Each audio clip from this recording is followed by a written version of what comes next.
Jupri. Yang saya hormati Ibu Kepala Pusat Pelatihan SDM Kesehatan, Kepala Bidang Pengembangan Pelatihan Pusat SDM Kesehatan, dan para peserta seminar yang berbahagia. Baik Bapak, Ibu, dan para peserta seminar semuanya, saatnya kita pada sesi presentasi yang akan kita mulai jam 9.49 sampai jam sekitar 12. Jadi sekitar 2 jam 15 menit ke depan, saya Siti Nur Anissa akan memandu panel presentasi pertama ini. Pada sesi presentasi ini akan dilakukan panel presentasi dari dua narasumber yang sudah hadir, yaitu Ibu Kapuslat SDMK dan juga Bapak Kepala Bidang Pengembangan Pelatihan. Dan waktu yang disiapkan untuk masing-masing presenter sekitar 45 menit. Presentasi pertama akan disampaikan oleh Ibu Kapuslat SDMK. Materi yang akan disampaikan tentang kebijakan pengembangan kompetensi SDM kesehatan kepada Ibu Dr. Anda OOS Fatimah Rosyati MKes. Waktu dan tempat disilakan. Terima kasih Bu Anis. Mohon share screen-nya dari sana. Bapak Ibu sekalian, untuk sesi pertama saya akan menyampaikan bagaimana tentang kebijakan pengembangan kompetensi SDM kesehatan yang tentunya hal ini perlu dilakukan dan harus dilakukan oleh semua institusi sesuai dengan Undang-Undang Nomor 36 2014 tahun 2014 tentang tenaga kesehatan yang sudah diuraikan di dalam PP Nomor 67 tahun 2019 tentang atau manajemen tenaga kesehatan. Tolong share screen. Di dalam peraturan tersebut dinyatakan bahwa baik, saya mulai. Ya, lanjut saja. Sebelum kita membahas pengembangan kompetensi SDM kesehatan, kita lihat dulu acuannya. Pertama adalah kita harus melihat arah pembangunan kesehatan. Yang kedua adalah arah pembangunan ASN itu sendiri. Di dalam RPJPN 2005-2025, di mana kita sekarang sudah ada di RPJMN yang keempat, RPJPN yang sudah dibagi di dalam RPJMN. Bapak Ibu sekalian, di sini di RPJMN keempat 2020-2025, harapannya bahwa sudah terwujud masyarakat Indonesia yang mandiri, maju, dan adil makmur melalui percepatan segala bidang, terutama adalah berlandaskan SDM yang unggul dan kompetitif. Nah, tentunya hal ini sebetulnya merupakan lanjutan dari RPJMN yang ketiga, di mana di RPJMN yang ketiga itu bahwa pembangunan itu harus dilakukan berbasis sumber daya termasuk SDM yang berkualitas. Nah, kalau SDM yang berkualitas, maka pelayanan kesehatan juga berkualitas. Nah, di dalam RPJMN yang keempat itu selain berkualitas, maka kita diminta untuk mewujudkan SDM yang unggul dan kompetitif. Slide. Nah, untuk arah pembangunan kesehatannya, kalau tadi sudah di adanya SDM yang berkualitas, maka diharapkan juga RPJMN ketiga ini targetnya adalah pelayanan kesehatan juga sudah berkualitas. Nah, kalau di RPJMN yang ketiga pelayanan kesehatan yang berkualitas yang dilaksanakan oleh tenaga kesehatan yang berkualitas, maka sekarang di RPJMN yang keempat tahun 2020 ini targetnya adalah bagaimana pelayanan yang berkualitas tersebut sudah merata dan menjangkau seluruh wilayah Indonesia. Di mana memang kita sekarang arahnya lebih menekankan upaya promotif dan preventif. Itu mungkin poin utama di dalam arah pembangunan kesehatan. Intinya bahwa kita harus melaksanakan pelayanan kesehatan yang berkualitas, yang menyeluruh, merata, dan menjangkau seluruh wilayah Indonesia yang dilaksanakan oleh SDM atau tenaga kesehatan yang berkualitas. Slide. Nah, bagaimana sekarang untuk pembangunan ASN-nya? Slide. Untuk RPJMN yang keempat, di dalam pembangunan ASN diharapkan adalah targetnya dihasilkannya ASN dengan pengembangan human capital, di mana hal ini merupakan lanjutan di RPJMN yang ketiga. Diharapkan sudah terbentuk Smart ASN. Bagaimana Smart ASN itu adalah yang berintegrasi, berwawasan nasional, menguasai iptek dan sebagainya. Nah, dengan Smart ASN ini saat ini targetnya kita adalah terciptanya ASN dengan pengembangan human capital. Seperti apa pengembangan human capital itu? Kita lihat slide pada grand design untuk pengembangan kualitas ASN. Nah, di sini pengembangan potensi human capital ini diharapkan bahwa pada 2025 ini tercapai target di sini misalnya untuk S1 menjadi 60% yang asalnya 50% di RPJMN yang ketiga.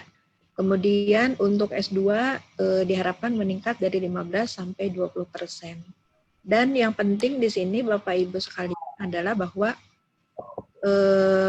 pengembangan SDM melalui diklat itu bisa meningkat yang awalnya hanya 5 sampai 25%, itu target di 2025 menjadi 26 sampai 50%.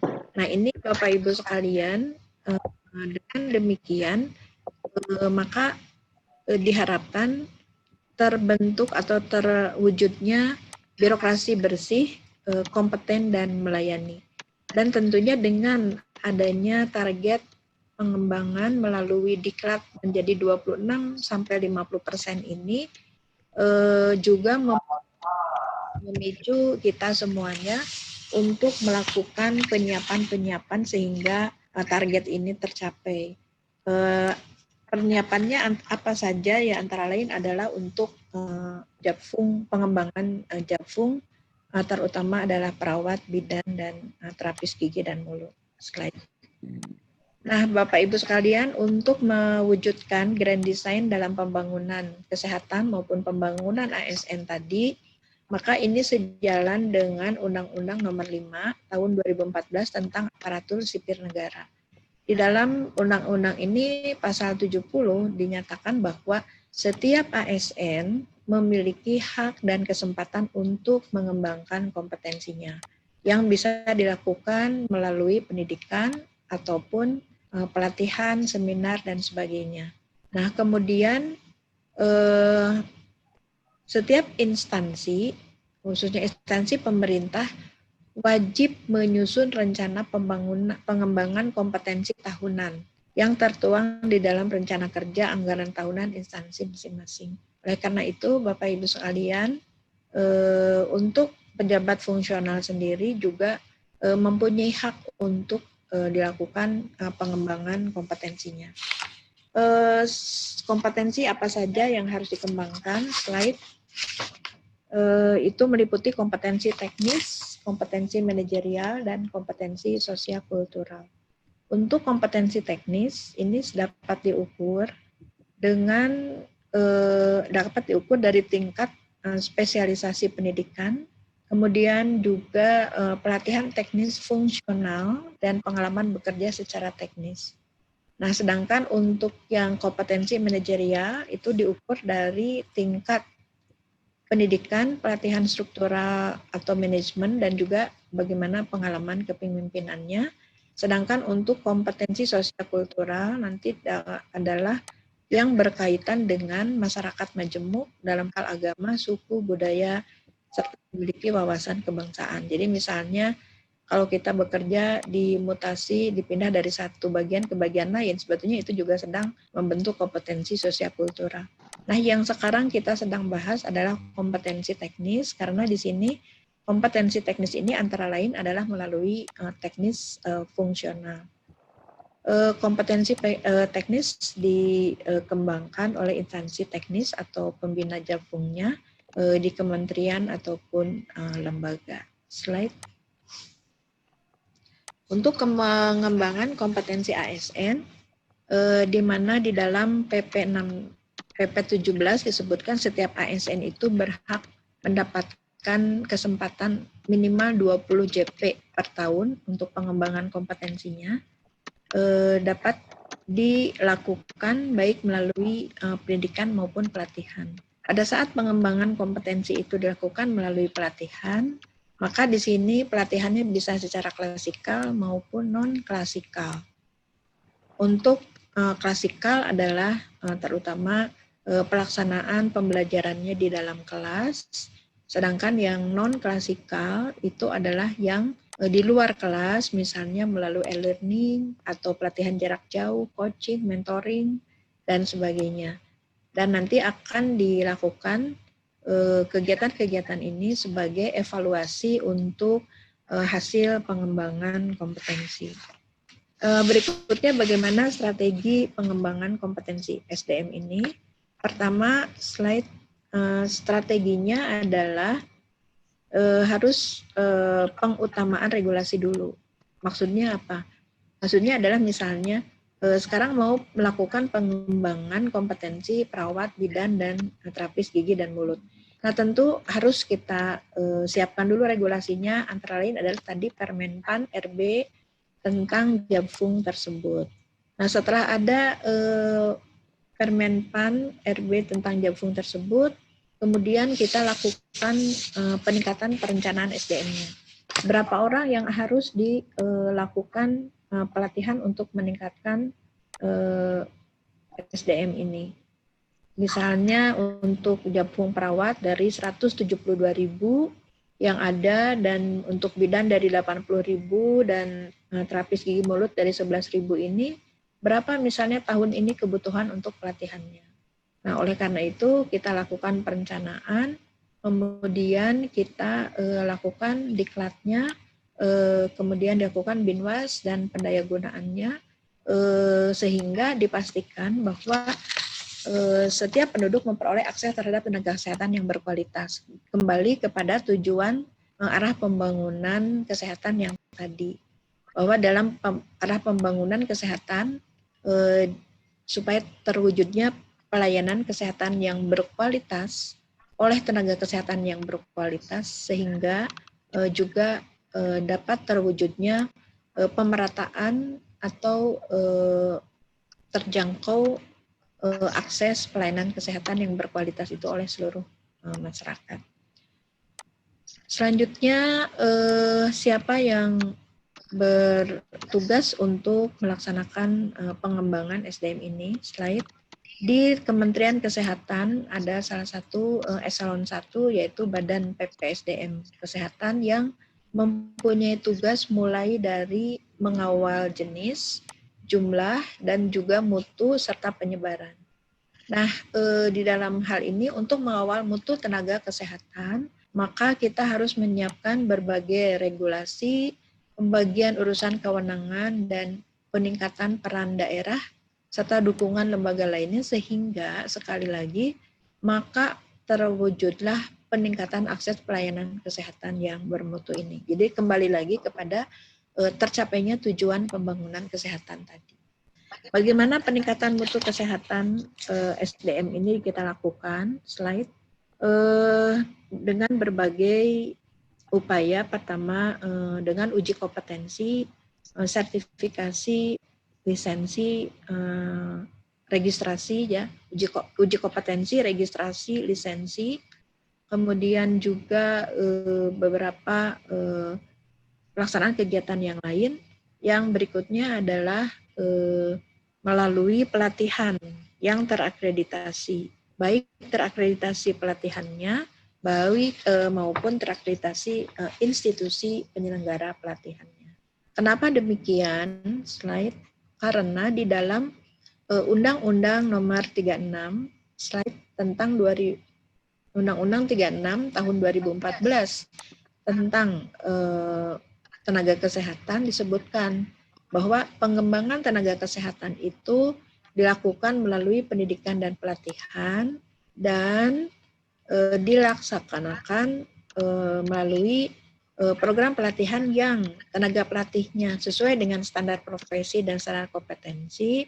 Yang kedua adalah diselenggarakan oleh institusi penyelenggara pelatihan yang terakreditasi. Bapak Ibu sekalian, bagaimana peningkatan kompetensi melalui pelatihan ini kita lakukan? Slide.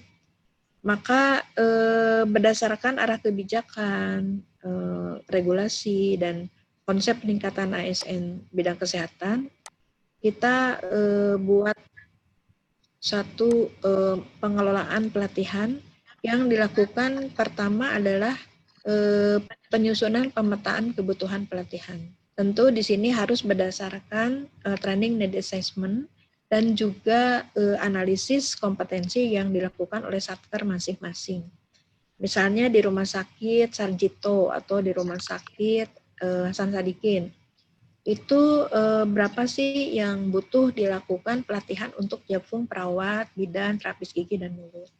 Misalnya, setelah dilakukan pemetaan, diketahui berapa kebutuhan pelatihannya, kemudian kita lakukan desain pelatihan, penyusunan kurikulum dan modul. Tetapi karena kurikulum dan modulnya sudah kita siapkan, silakan langsung dipakai. Bapak Ibu sekalian, nanti tinggal lakukan akreditasi pelatihannya, lalu diselenggarakan pelatihan dengan menerapkan hasil akreditasi pelatihannya. Selanjutnya, Bapak Ibu sekalian, kita sepakat yang disebut pelatihan itu adalah satu proses pembelajaran untuk meningkatkan kompetensi, kinerja, profesionalisme, dan menunjang karir dengan menunjang pengembangan karir dengan meminimalisir gap kompetensi SDM peserta latih dalam melaksanakan tugas dan fungsinya.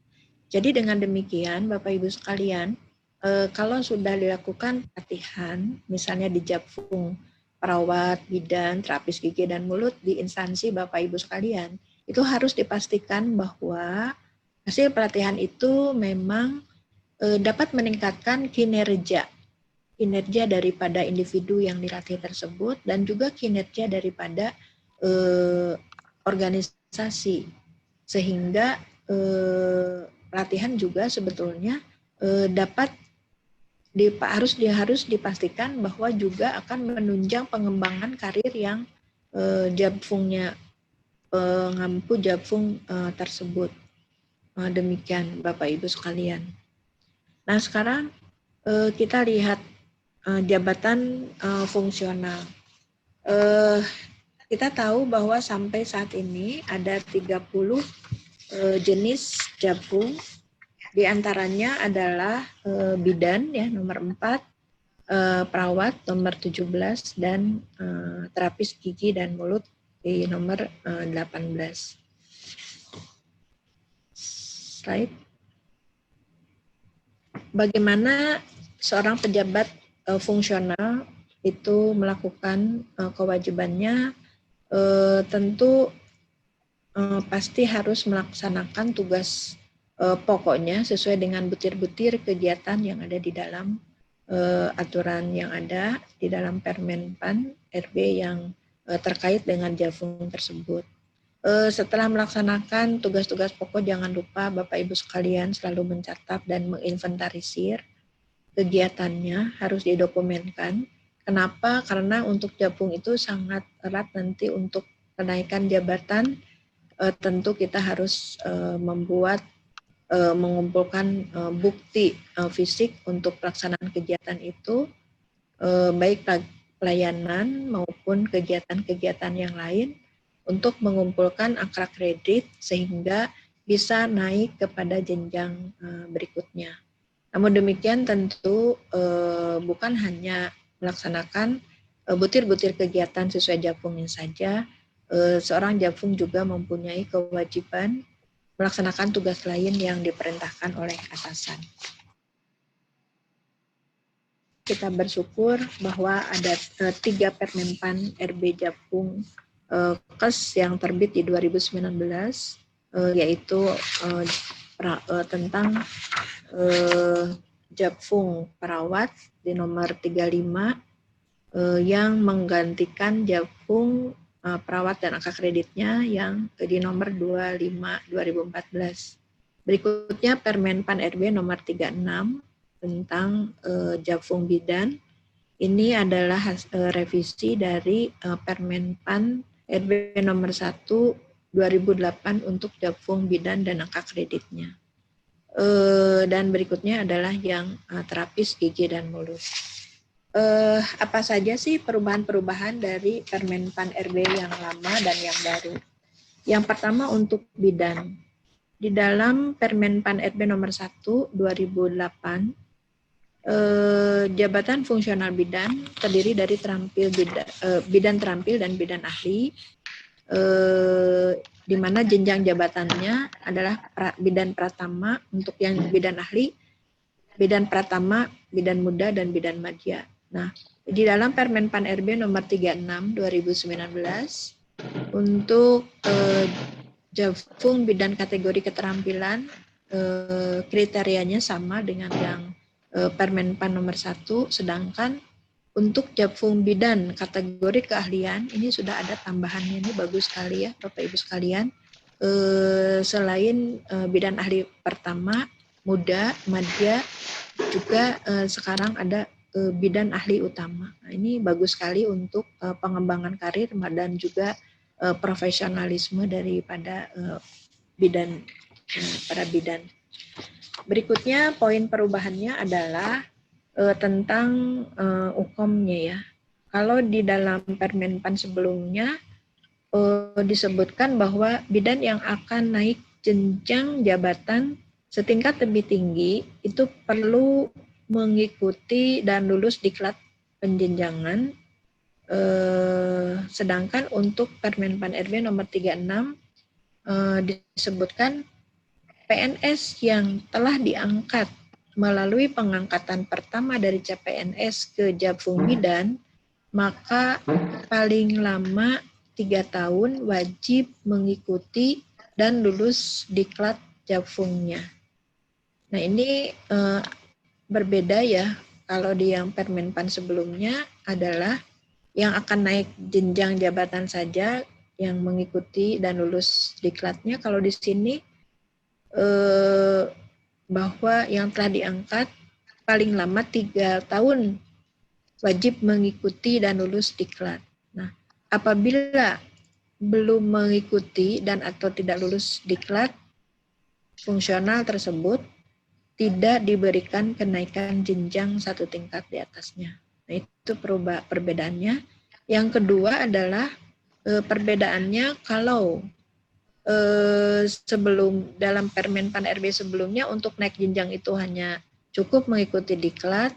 Kalau sekarang di Permen Pan nomor 36 disebutkan untuk kenaikan jenjang jabatan itu adalah dilakukan melalui uji kompetensi. Jadi poinnya Bapak Ibu sekalian, pertama paling lama 3 tahun setelah pengangkatan pertama maka wajib mengikuti diklat. Kemudian berikutnya untuk naik jenjang jabatan bidan dilakukan dengan UKOM. Ini yang ada di dalam Permen Pan RB 36. Oleh karena itu tentu kebutuhan untuk diklat Japfung bidan juga menjadi tinggi ya Bapak Ibu sekalian. Slide. Berikutnya adalah bahwa Permen Pan 2008 ya tentang bidan ini dan Permen Pan RB nomor 36 2019 itu kompetensinya lebih diurai dibandingkan dengan yang sebelumnya. Kalau yang sebelumnya hanya disebutkan kompetensi bidan di bidang kebidanan saja, kalau sekarang diurai 3 kompetensi bidan itu meliputi teknis, manajerial, dan sosial kultural. Sedangkan untuk pelatihan yang dapat diberikan kepada bidan itu bisa melalui pelatihan fungsional dan juga pelatihan teknis bidang kebidanan. Kemudian Bapak Ibu sekalian, untuk pengembangan kompetensinya, selain pelatihan dapat juga dilakukan dengan seminar, workshop, konferensi, studi banding, dan lainnya. Selanjutnya Bapak Ibu sekalian untuk Japfung perawat. Di dalam Japfung perawat juga ada poin-poin yang berubah, slide. Di mana di dalam Permen Pan RB nomor 25 tahun 2014, slide, kategori untuk Japfung perawat yang untuk jabatan perawat keahlian. Di sini ada tambahan selain perawat ahli pertama, perawat ahli muda, ahli madya, dan perawat ahli utama. Ini juga bagus seperti bidan tadi, sehingga ada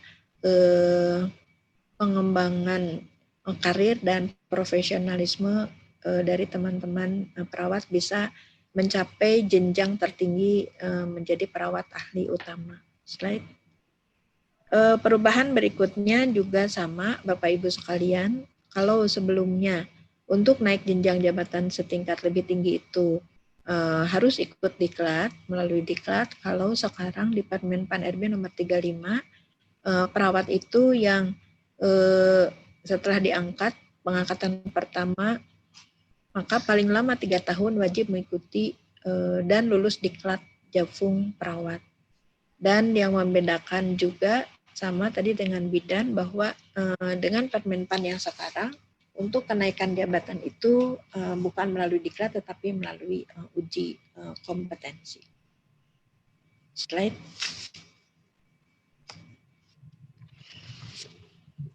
Hal yang sama juga untuk perawat, ada perubahan ataupun rincian dari kompetensi yang harus dikuasai oleh perawat, yaitu kompetensi teknis, manajerial, dan sosial-kultural. Dan pelatihan bisa dilakukan melalui pelatihan fungsional maupun pelatihan teknis bidang keperawatan. Dan selain pelatihan, maka pengembangan kompetensi lain bisa dilakukan melalui seminar, workshop, studi banding, konferensi, maupun yang lainnya. Selanjutnya, Bapak Ibu sekalian, kalau kita melihat poin-poin yang berubah hampir sama tadi di Japfung Permen Pan RB tentang Japfung bidan dan Japfung perawat. Nah, demikian pun pada Permen Pan RB nomor 37 tentang jabatan fungsional terapis gigi dan mulut. Di mana di sini disebutkan bahwa terapis gigi dan mulut yang akan naik jabatan setingkat lebih tinggi perlu mengikuti dan lulus diklat, itu tidak ada lagi, dirubah menjadi PNS yang telah diangkat melalui pengangkatan pertama dari CPNS ke dalam Japfung terapus gigi dan mulut paling lama 3 tahun wajib mengikuti dan lulus diklat. Itu yang pertama, bahwa wajib dan lulus diklat jabatan fungsional terapis gigi dan mulut. Yang berikutnya adalah sama, bahwa kenaikan jenjang jabatan dilakukan melalui uji kompetensi.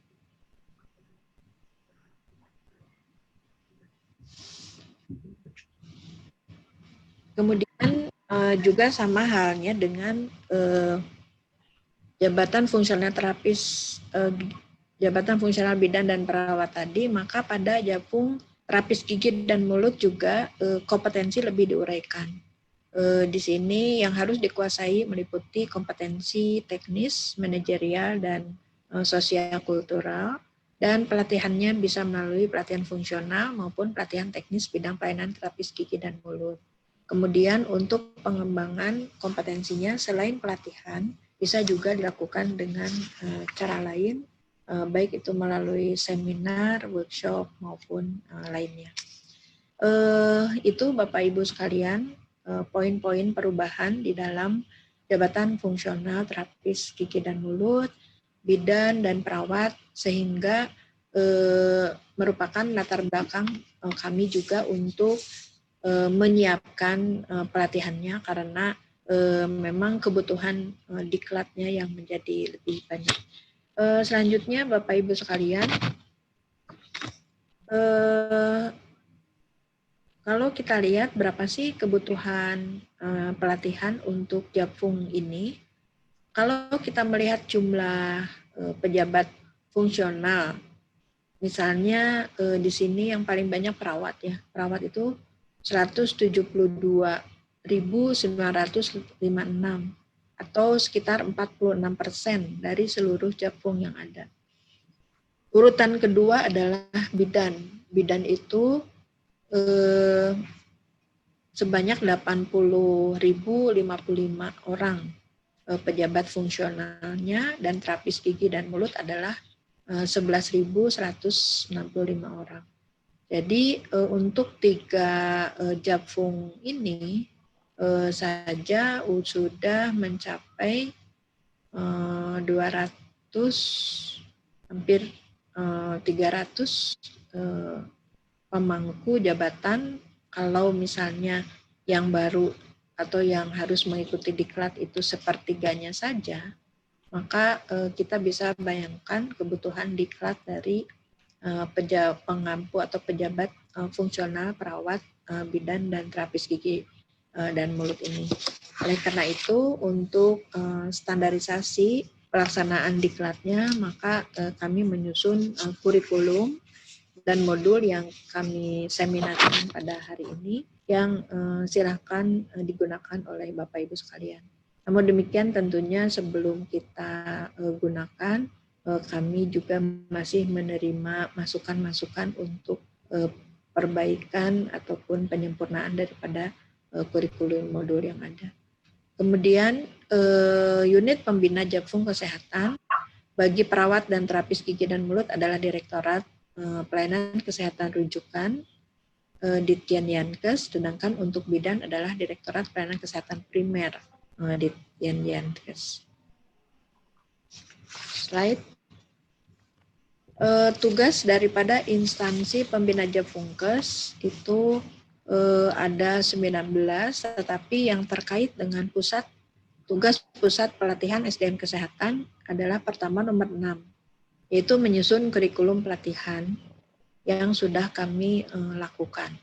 Kemudian berikutnya menyelenggarakan pelatihan. Ini diselenggarakan oleh BPPK Bapelkes yang ada di kami, dan juga silahkan dilakukan oleh penyelenggara pelatihan lain yang telah terakreditasi, dan silahkan untuk menggunakan kurikulum yang sudah kami susun. Kemudian membina penyelenggaraan pelatihan fungsionalnya dan menganalisis berapa sih kebutuhan pelatihan fungsional, misalnya pada Japfung, perawat, bidan, dan terapis gigi dan mulut. Dan yang berikutnya adalah tugas kami untuk melakukan akreditasi pelatihan fungsional. Slide. Secara umum, tugas instansi pembina Japfung di lingkungan Kemenkes sesuai PMK 60 ini, di sini kita berbagi peran antara puskat mutu, menyusun, melaksanakan kebijakan teknis, dan seterusnya. Kemudian unit pembina tadi Direktorat Pelayanan Kesehatan Rujukan dan Direktorat Pelayanan Kesehatan Primer itu lebih kepada menyusun naskah akademik sampai kepada memonef Japfungnya. Sedangkan Biro Kepegawaian bertugas untuk mengusulkan formasi dan seterusnya, dan kami di Pusat Pelatihan SDM Kesehatan lebih bertugas untuk merencanakan kebutuhan pelatihan dan pengembangan program pelatihan Japfungkes, kemudian menyusun kurikulum dan modul, dan nanti setelah diselenggarakan pelatihan, kami juga bertugas melakukan evaluasi pasca pelatihannya. Ada beberapa hal yang harus kita ketahui di dalam kebijakan pelatihan bidang kesehatan ini yang sering kami sampaikan, Bapak Ibu sekalian. Slide. Pertama, yang disebut pelatihan apabila alokasi waktu minimal 30 JP. Nah, kalau kegiatan-kegiatan di bawah 30 JP bukan termasuk kategori pelatihan. Kemudian pesertanya adalah memang pemangku jabatan yang akan atau yang telah memangku jabatan. Kalau dilihat dari Permenpan RB tadi, tentunya adalah yang telah menduduki jabatan. Kemudian kurikulum mengacu kepada yang terstandar, Kemudian penyusunan kurikulumnya sudah kami lakukan dengan melibatkan semua stakeholders yang terkait, baik itu user, alumni, dan sebagainya. Metode pelatihannya disilakan disesuaikan dengan tujuan, apakah mau klasikal, blended, daring, dan sebagainya. Tetapi untuk pelatihannya harus dilaksanakan oleh lembaga diklat yang terakreditasi. Selanjutnya terkait sarana prasarana harus disesuaikan sesuai dengan jumlah pelatihan, slides, dan manajemen pelatihannya harus dilakukan mulai dari pemetaan kebutuhan dengan training need assessment sampai kepada pengembangan program, perancangannya, penyelenggaraan, dan evaluasi. Dan untuk menjaga mutu perlu dilakukan akreditasi, baik akreditasi pelatihan maupun akreditasi institusi penyelenggara pelatihan. Dan berikutnya Bapak Ibu sekalian, sertifikat diberikan untuk penyelenggara pelatihan yang telah terakreditasi serta memenuhi ketentuan yang tercantum di dalam kurikulum.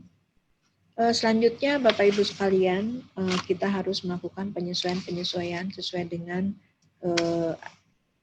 pengembangan iptek maupun lainnya. Misalnya saat ini kita sudah memasuki revolusi industri 4.0, maka juga materi-materi harus disesuaikan. Dan juga di dalam masa pandemi COVID-19 kita harus menuju bagaimana pengembangan materi melalui e-reference, kemudian e-book, dan sebagainya.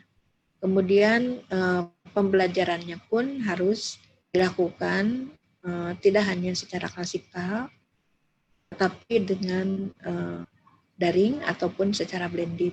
Kemudian bagaimana peran instansi harus melakukan penyiapan kompetensi bagi pegawainya, dan pengelolaannya juga Bapak Ibu sekalian harus ada penyesuaian. Misalnya saat ini kita sedang mengembangkan melalui corporate university slide, sehingga pengembangan kompetensi ASN pada era revolusi industri 4.0 ini kita harus melakukan penyesuaian mulai dari reorientasi kurikulumnya, pembelajarannya, kemudian pengelolaannya melalui corporate university maupun penguatan tenaga pelatihnya atau Widya Iswara. Slide. Kita harus ada perubahan paradigma yang dulu selalu mengacu bahwa pengembangan kompetensi itu hanya melalui diklat. Sekarang selain melalui diklat bisa juga dilakukan oleh cara-cara lainnya.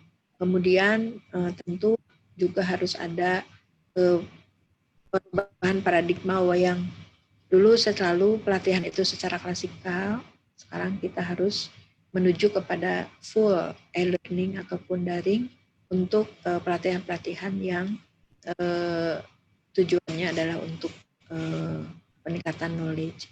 Kemudian juga para pemanfaat berbagai sumber belajar bukan hanya dari WI saja, tapi juga dari praktisi maupun yang lain.